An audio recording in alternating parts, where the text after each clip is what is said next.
Why do we always fall for the wrong people? You know the type. The ones who reply late but somehow stay on your mind all day. The ones who give mixed signals and call it being busy. The ones who say, I'm not ready for a relationship, right after you're already emotionally invested. And when it finally ends, you sit there replaying everything and asking yourself, what was I even thinking? But here's the truth most people don't talk about. Falling for the wrong people doesn't mean you're weak, desperate, or foolish. It means you're human. Humans don't always choose what's best for them. They choose what feels familiar. Our brains are wired to recognize patterns, not happiness. So if love in your past felt inconsistent, confusing, or conditional, your heart might mistake that feeling for connection. Calm love can feel boring when you're used to chaos, and peace can feel uncomfortable when you've always had to fight to be seen. A big reason we fall for the wrong people is because we confuse chemistry with compatibility. Chemistry feels exciting. It's the butterflies, the late-night conversations, the rush you feel when your phone lights up with their name.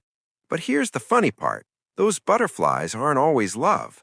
Sometimes they're anxiety. Sometimes they're your intuition saying, something feels off, but your heart translating it as passion.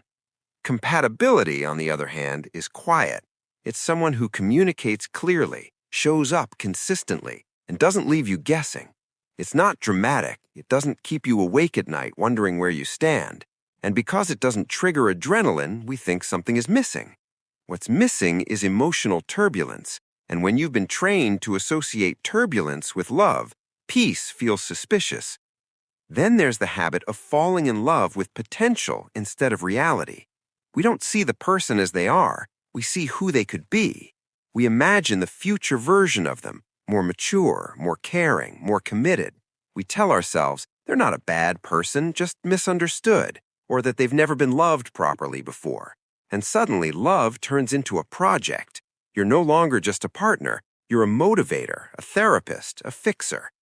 You believe that if you're patient enough, kind enough, and loving enough, they'll change. But slowly you start to feel drained because deep down you know the effort isn't equal. The wrong people often make us feel needed, not cherished. And being needed can feel powerful, especially if you struggle with self-worth. It feels good to think someone depends on you, even if they don't truly choose you. Another reason we fall into these patterns is because we set low standards and call it being chill. We say things like, I don't ask for much, or I'm low maintenance, as if wanting respect and consistency is asking for too much. But accepting the bare minimum isn't being understanding. It's ignoring your own needs. Love isn't supposed to feel like guessing, waiting, or constantly lowering your expectations so you don't get disappointed. If someone can't give you honesty, effort, and basic emotional safety, that's not romance. That's emotional neglect wearing a nice smile. Timing also plays a huge role.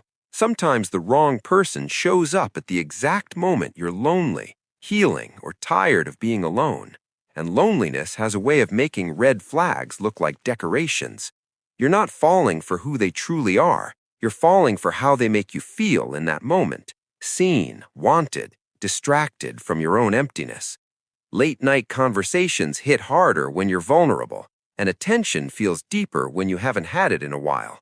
In those moments, even someone toxic can feel like a lifeline. But here's the part that actually matters. The wrong people teach us lessons. The right people never have to. They teach us boundaries. They teach us self-respect. They teach us that love should feel safe, not stressful. They teach us to listen when actions don't match words, and to believe people the first time they show us who they are.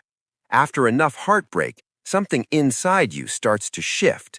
You stop chasing intensity and start choosing stability. You stop mistaking emotional pain for passion. You stop trying to earn love from people who aren't capable of giving it.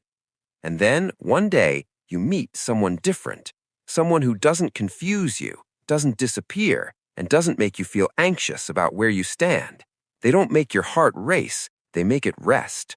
At first, it feels strange, almost too easy, because healthy love doesn't come with constant tension. But that's when you realize something important.